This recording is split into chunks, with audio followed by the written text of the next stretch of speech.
다 함께 신앙 고백하겠습니다. 나는 전능하신 아버지 하나님 천지의 창조주를 믿습니다. 나는 그의 유일하신 아들 우리 주 예수 그리스도를 믿습니다. 그는 성령으로 잉태되어 동정녀 마리아에게서 나시고 본디오 빌라도에게 고난을 받아 십자가에 못 박혀 죽으시고 장사된 지 사흘 만에 죽은 자 가운데서 다시 살아나셨으며 하늘에 오르시어 전능하신 아버지 하나님 우편에 앉아 계시다가 거기로부터 살아있는 자와 죽은 자를 심판하러 오십니다. 나는 성령을 믿으며 거룩한 공교회와 성도의 교제와 죄를 용서받는 것과 몸의 부활과 영생을 믿습니다. 아멘. 찬송가 524장 부르시죠.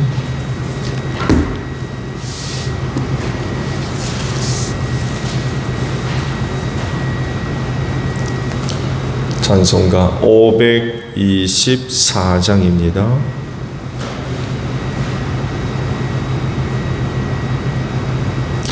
갈 길을 밝히 보이시니 주 앞에 빨리 나갑시다.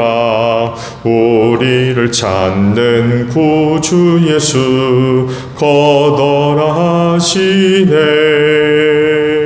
죄 아파 쓰느니 영혼은 기뻐 뛰며 주를 보겠네. 하늘에 계신 주 예수를 영원히 섬기리.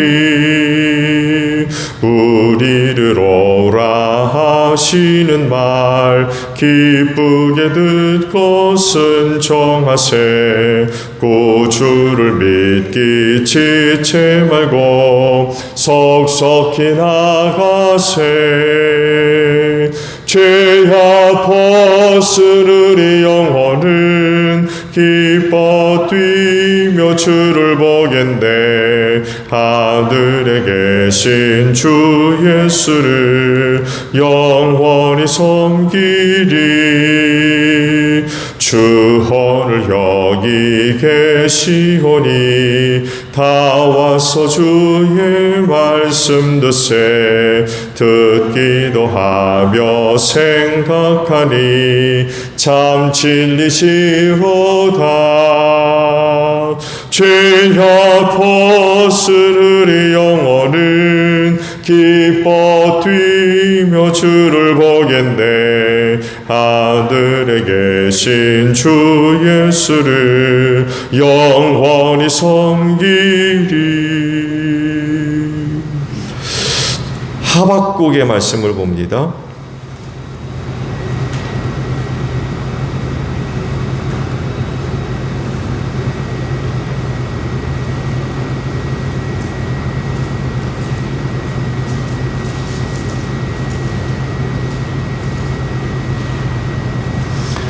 하박국서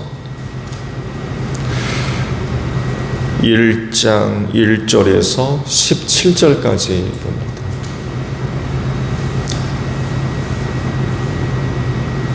합이라고 쓴 데 보십니다. 하박국서 1장 1절에서 17절 마지막 절까지 봅니다.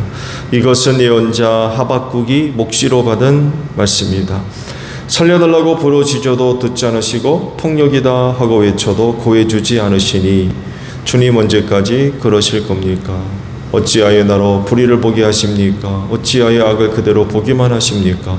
약탈과 폭력이 제 앞에서 벌어지고 다툼과 시비가 그칠 사이가 없습니다. 율법이 회의하고 공의가 아주 시행되지 못합니다. 악인이 의인을 협박하니 공의가 왜곡되고 말았습니다. 너희는 민족들을 눈여겨보아라. 놀라고 즐겁할 일이 벌어질 것이다. 너희가 살아있는 동안에 내가 그 일을 버리겠다. 너희가 듣고도 도저히 믿지 못할 일을 버리겠다. 이제 내가 바빌로니아 사람을 일으키겠다. 그들은 사납고 성급한 민족이어서 천하를 주름잡고 돌아다니며 남들이 사는 곳을 제 것처럼 차지할 것이다. 그들은 두렵고 무서운 백성이다. 자기들이 하는 것만이 정의라고 생각하고 자기들의 권위만을 내세우는 자들이다. 그들이 부리는 말은 표범보다 날쌔고 해구름에 나타나는 굶주림 늑대보다 사납다. 그들의 기병은 솜살같이 달린다. 먼 곳에서 그렇게 달려온다. 먹이를 덮치는 독수리처럼 날쌔게 날아온다. 그들은 폭력을 휘두르러 오는데 폭력을 앞세우고 와서 포로를 모래알처럼 많이 사로잡아갈 것이다. 그들은 왕들을 업신여기고 통치자들을 비웃을 것이다. 견고한 성도 모두 우습게 여기고 흙언덕을 쌓아서 그 성들을 점령할 것이다. 그러나 제 힘이 곧 하나님이라고 여기는 이 죄인들도 마침내 바람처럼 사라져서 없어질 것이다. 주님께서는 옛날부터 계시지 않으셨습니까? 나의 하나님, 나의 거룩한 주님, 우리는 죽지 않을 것입니다. 주님께서는 우리를 심판하시려고 그들을 일으키셨습니다. 반석이신 주님께서는 우리를 벌하시려고 그들을 채찍으로 삼으셨습니다. 주님께서는 눈이 맑으심으로 악을 보시고 참지 못하시며 패역을 보고 그냥 계시지 못하시는 분입니다. 그런데 어찌하여 배신자들을 보고만 계십니까? 악한 민족이 착한 백성을 삼키어도 조용히만 계십니까?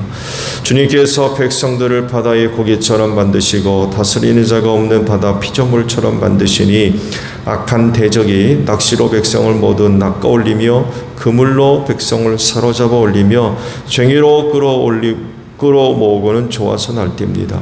그러므로 그는 그 그물 덕분에 넉넉하게 살게 되고 기름진 것을 먹게 되었다고 하면서 그물에다가 고사를 지내고 쟁이에다가 향을 살라 바칩니다.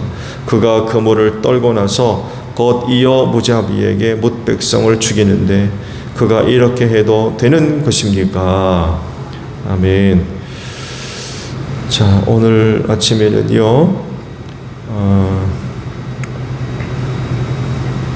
13절에 있는 말씀을 함께 나눕니다. 주님께서는 눈이 맑으심으로 악을 보시고 참지 못하시며 패역을 보고 그냥 계시지 못하시는 분입니다.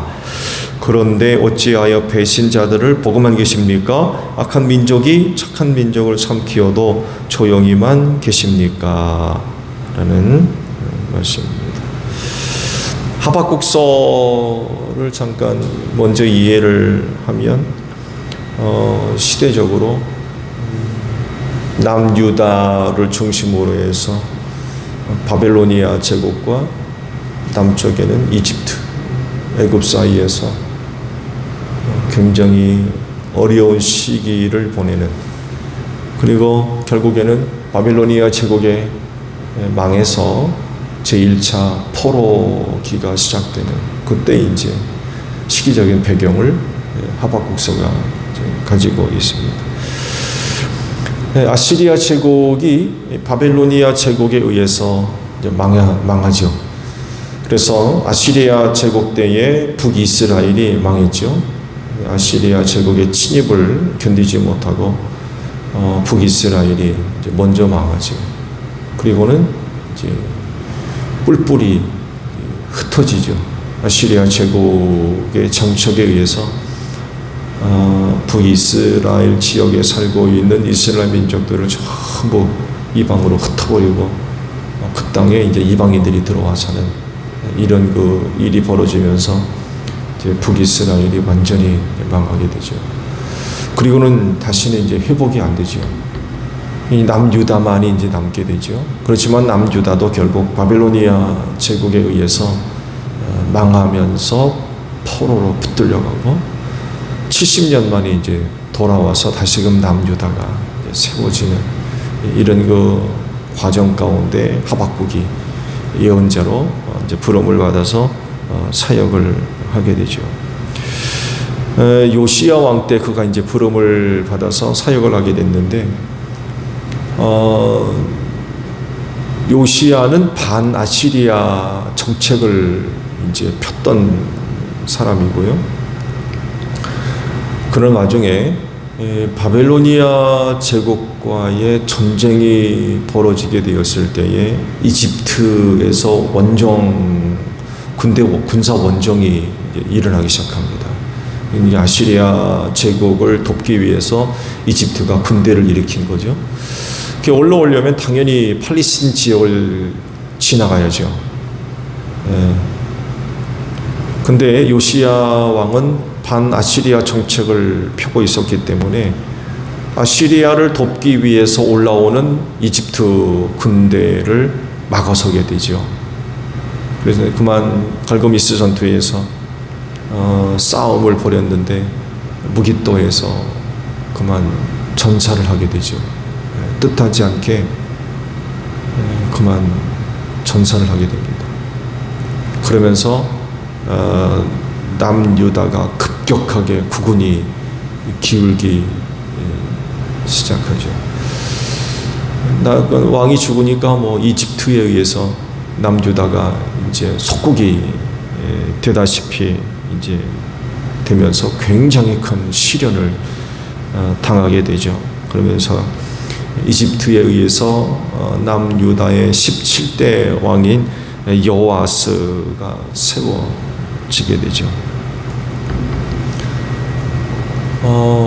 그러면서 또 북쪽에 있던 그 바벨로니아 제국이 일어서면서 아시리아 제국을 점령하게 되고, 그러면서 이제 남쪽으로 세력을 확대를 하기 시작해요.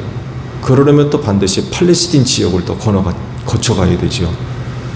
그러다 보니까 남유다가 또 바벨로니아 제국의 침입을 또 받아야 되는, 전에는 이집트의 침입을 받아가지고 왕이 죽는, 그래서 속국이 돼버리는 이런 일이 벌어졌는데, 이번에는 또 바빌로니아 제국이 남쪽으로 세력을 확장하면서 팔레스틴 지역을 통과하게 되니까 남유다와 또 전쟁이 벌어지게 됐죠. 이건 남유다가 견딜 수가 없죠. 결국에는 나라가 바벨로니아 제국에 의해서 망하게 됐죠.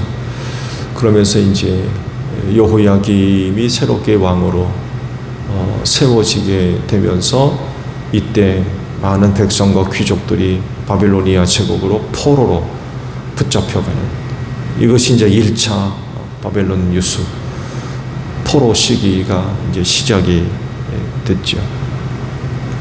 이 시기에 남유다의 상황을 보게 되면 영적으로나 또 도덕적으로나 윤리적으로나 아주 피폐해질 대로 피폐해진 그런 상태였어요. 하나님 섬기지 않고, 오늘도 이제 하박국 선지가 그 말씀을 좀 언급하고 있는데, 영적인 타락은 말할 것도 없고, 도덕적으로 윤리적으로 땅바닥에 떨어지는 아주 암흑 시기를 맞이하게 되죠. 또 이집트에 의해서 속국이 됐을 때도 그렇고, 바빌로니아 제국에 의해서 나라가 망한 때도 그렇고, 이때게 되면 이런 상황이 되게 되면 당연히 이제 조공을 바쳐야 되죠. 그러다 보니까 과도한 세금을 거둬들일 수밖에 없고, 또 이 시기에 또 말씀드린 대로 영적으로 심각한 그런 타락한 현상들이 나타나게 되는데, 그 중에 한 가지가 예언자들을 죽이는 이런 일들이 또 벌어지고, 언제 이들이 하나님으로부터 선택받은 백성이었느냐 할 정도로 극도로 타락한 이런 그 상황 가운데 놓여 있었죠. 말씀드린 대로 요시야 왕 때 이제 부름을 받았고, 동시대에 예레미야 선지자가 있었어요. 그러니까 요시야 왕 때 하박국과 예레미야가 예언자로 부름을 받아서 동시대에 같이 사역을 했던 그런 인물이기도 합니다. 그런데 흥미로운 부분은요, 여기 말씀에 낯선 그런 그 단어가 기록되어 있죠. 15절에 보게 되면은 쟁이라는 그런 거 말이 있죠. 쟁이. 이런 쟁이가 뭔지 아십니까? 오늘 우리나라 말로 이게 일본어인데 한국화된 그런 말이라고 그러는데 순수 우리나라 말로는 투망이라고 해요. 투망. 투망 어떻게 생긴지 아시죠? 투망. 근데 왜 이 단어를 쟁이로 번역을 했는지 모르겠어요. 투망을 생각하시면 됩니다. 이 쟁이라고 하는 단어가 두 번씩이나 언급되고 있는데 투망으로 번역을 해놨으면 훨씬 더 좋을 뻔했는데 여간에 이 쟁이라고 하는 단어는 투망, 고기 잡는 투망을 생각하시면 될 것 같습니다.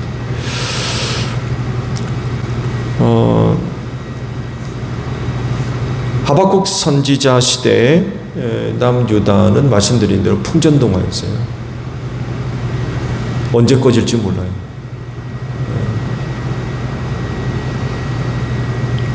북으로는 바빌로니아 제국이 이제 위협을 하고 있고, 또 남쪽으로는 이집트가 또 위협을 하고 있었고, 이런 식의 남유다는 무기력했습니다.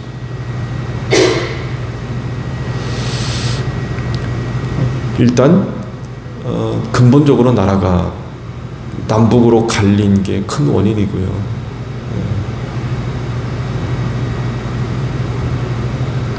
그러다 보니까 국력이 쇠할 수밖에 없죠. 오랜 기간 동안 내전이 벌어졌고, 북이스라엘과 남유다 사이에 전쟁이 오랫동안 지속되면서 국력이 쇠할 수밖에 없고, 또 이뿐만이 아니라 신앙적으로 또 도덕적으로 타락한 이런 그 현상들이 나타나고 있었죠. 이 부분이 다른 어떤 부분보다도 남유다의 위기가 됐던 이유는 북이스라엘을 포함 전체 이스라엘이 하나님에 의해서 시작됐고 또 그 하나님에 의해서 존재하는데 그 하나님과 이렇게 등을 지게 되니까 희망이 없는 거죠. 희망이 없어요. 하나님의 은혜가 아니면 살 수 없는 거예요. 가나안 땅을 가리켜서 젖과 꿀이 흐르는 땅이라고 있지만 실상 그 땅이 젖과 꿀을 내는 땅은 아니었어요. 왜냐하면 말씀드린 대로 지금 바벨로니아 문명이 일어났던 유프라테스 강과 티그리스 강, 또 남쪽에는 이집트의 나일강, 거대한 문명화된 지역이거든요. 인류 문명의 발상지랄 정도로 큰 강을 끼고 이제 문명이 일어난 그런 지역인데, 그런 강들과 비교해 보았을 때 남유다의 요단강은 개울물 같은 곳이에요. 이거 표현에 의하면 젖과 꿀이 흐른다 그랬지만 광야에서 바라봤을 때 그렇지 두 문명과 비교해 볼 때 이쪽은 성대가 되지를 않는, 가나안 땅은 하나님이 베푸시는 은혜로 사는 땅입니다. 하나님의 은혜가 아니면 살 수 없는 곳이에요. 근데 그런 하나님과 등을 지니까 아무것도 못하는 거죠. 무기력할 수밖에 없는 그런 그 상태였죠. 존재할 수가 없어요. 어떻게든 하나님으로부터 공급되는 은혜를 힘입어서 그 땅에서 자리를 잡아가는, 또 하나님의 뜻을 성취해가는 그런 모습이 있어야 되는데 하나님과 등지니까 이건 그래서 북이스라엘이 망해버렸고 지금 남유다가 그렇게 위협에 빠지게 되었다는 사실입니다. 하나님은요, 우리가 앞서 말씀을 봤죠. 하박국에게 이미 계시가 됐어요. 바빌로니아 제국을 내가 일으켜서 그들이 온 땅을 휘젓고 다니게 하겠다. 그런 그 말씀을 이미 주셨죠. 그러면 남유다도 어떻게 할 수 없는 그런 상황이에요. 그래서 남유다도 바빌로니아 제국에 의해서 나라가 망할 것을 하박국이 알고 있는 거죠. 알고 있어요. 그런 와중에도 나라와 민족의 구원을 위해서 애타게 참 부르짖는 그런 그 기도를 지금 드리고 있는 거예요. 결과를 알아요. 결과가 어떤 것인가를 압니다. 계시를 받았기 때문에. 근데 그러나 그럼에도 불구하고 포기하지 않고 지금 자기 주변에 일어나고 있는 여러 가지 그 어려운 상황들을 하나님께 아뢰면서 구해달라고, 하나님 우리를 좀 구해 주십시오 라고 간구하고 있는 그런 그 상황인 거죠. 말씀을 드린 대로 남유다가 그렇게 부패하고 타락할 수밖에 없는 그런 일들을 통해서 큰 시련을 지금 겪게 된 거죠. 경제적으로, 군사적으로, 외교적으로 나름 여러 가지 원인들을 찾을 수 있겠습니다만 해도 근본적인 원인은 그 백성들이 타락한 거죠. 하나님을 섬기지를 않는 거예요. 율법을 지키지 않고. 그러다 보니까 하나님께서 징계의 채찍으로 이제 바벨로니아 제국을 들으신 거죠. 그들을 통해서 징계하시는 거죠.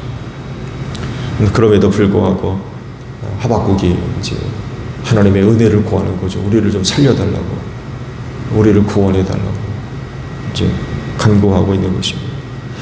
근데 흥미로운 부분은요, 13절 하반절에 있는 말씀, 우리가 아침에 또 봤습니다만 해도 이런 그 표현을 하고 있어요.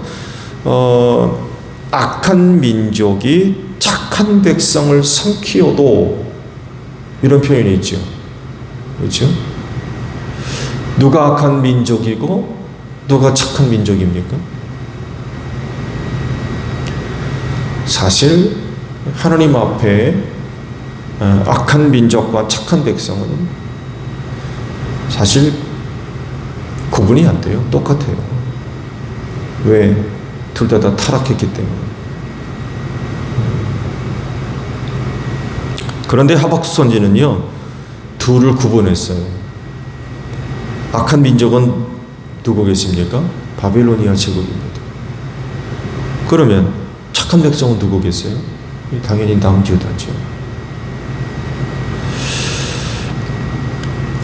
하박국 선지가 이렇게 두 나라로 나눈 이유가 뭘까요?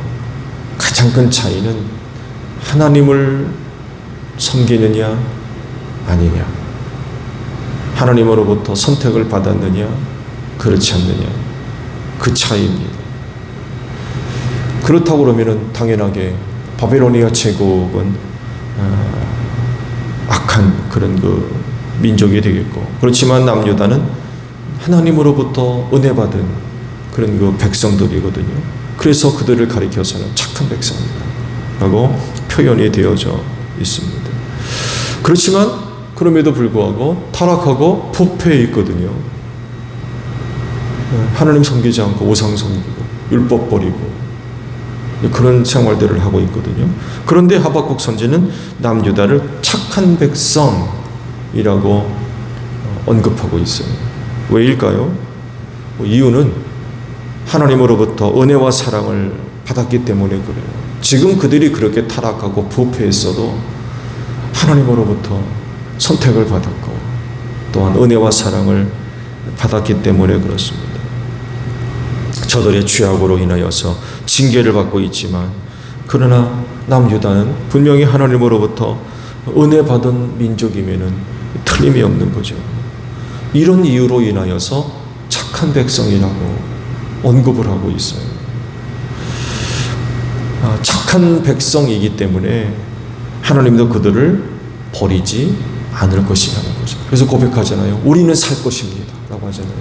우리는 살 것입니다. 착한 백성이기 때문에 하나님께서 우리를 살려주실 것이라는 거예요.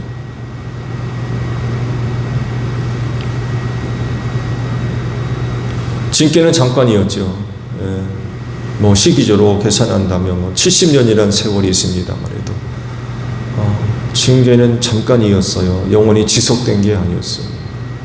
착한 백성이었기 때문에 그래요. 곧 하나님께로부터 은혜 받은 그런 사람들이었어요. 그리스도인을 가리켜서 하나님의 자녀라고 말씀들을 하시죠. 근데요, 사실은 그런 자격이 있어서 그렇게 불리우는 겁니까? 그래요? 하나님의 자녀라고 불리울 만한 자격이 있어가지고 그렇게 불리냐 말이에요.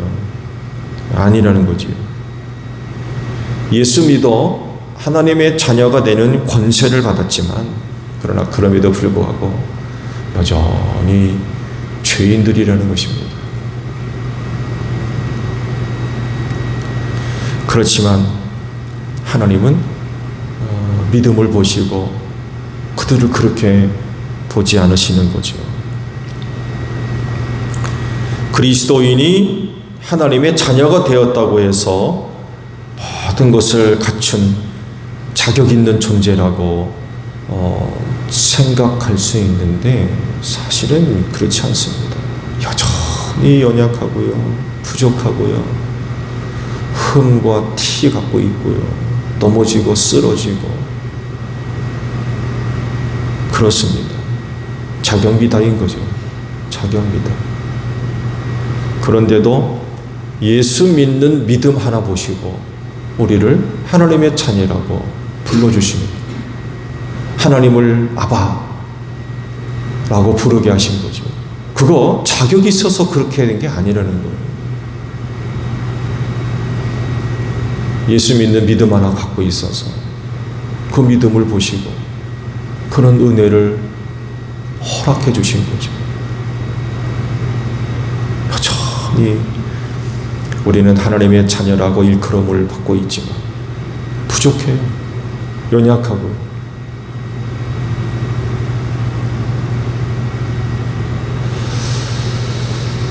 말씀드린 대로 남유다를 착한 백성이라고 언급을 하고 있지만 그들이 원래 착한 백성이라 해서 그렇게 부르는 게 아니라는 거예요.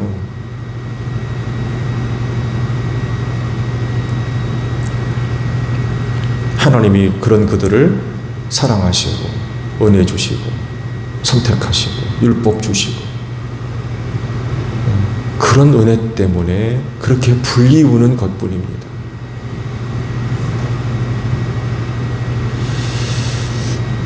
그렇다고 하면 그들에게 요청되는 게 뭐겠어요? 착한 백성답게 살아야죠. 그러면 그렇죠? 착한 백성이라 불리우면 그렇게 살도록 해야 돼. 그러면서 이제 하박국이 착한 백성 아닙니까? 우리를 살려주세요. 우리를 구원해 주세요. 지금 그러는 거죠. 국가적인 운명 앞에 또 자기 눈앞에 직접적으로 불의하고 불법한 일들이 막 버젓이 벌어지고 있는 그런 상황 가운데 착한 백성 살려주세요. 지금 그러는 거예요. 착한 백성 구원해 주세요. 그러는 겁니다.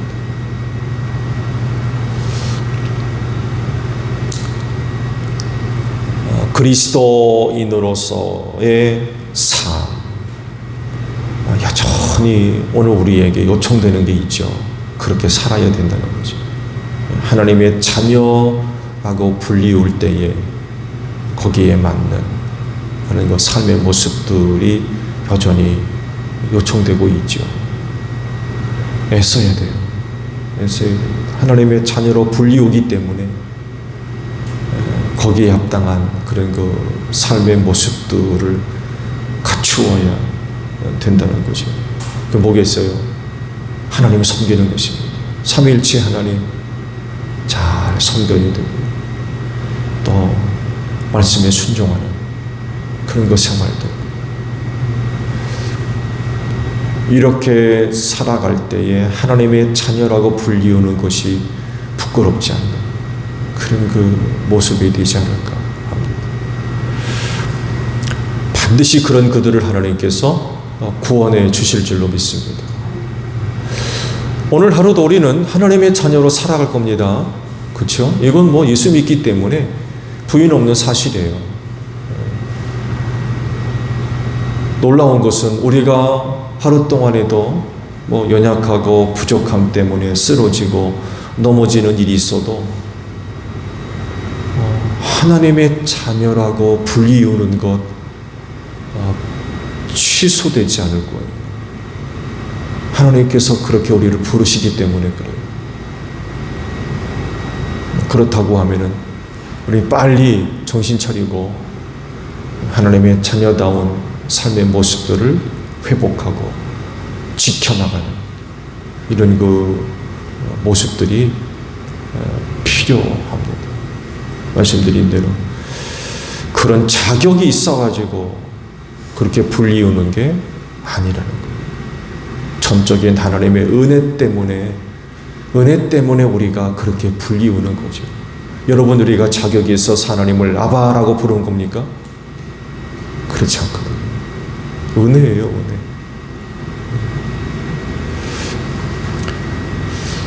그렇지, 오늘 하루도 하나님의 자녀로서의 삶의 모습들이 지켜지고 또 고백될 수 있는 여러분들이 되시기를 바랍니다.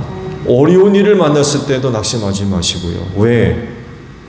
우리를 하나님의 자녀라고 부르시기 때문에 그래요. 낙심해서는 안 될 것 같아요. 다시금 하나님의 은혜의 자리를 회복해 나가는 그런 그 모습들이 여러분 가운데 또 고백되어지는 귀한 하루가 되시기를 바랍니다. 주기 너무납니다. 하늘에 계신 우리 아버지의 이름을 거룩하게 하시며 아버지의 나라가 오게 하시며 아버지의 뜻이 하늘에서와 같이 땅에서도 이루어지게 하소서. 오늘 우리에게 일용할 양식을 주시고 우리가 우리에게 잘못한 사람을 용서하여 준 것 같이 우리 죄를 용서하여 주시고 우리를 시험에 빠지지 않게 하시고 악에서 구하소서. 나라와 권능과 영광이 영원히 아버지의 것입니다. 아멘. 기도하겠습니다.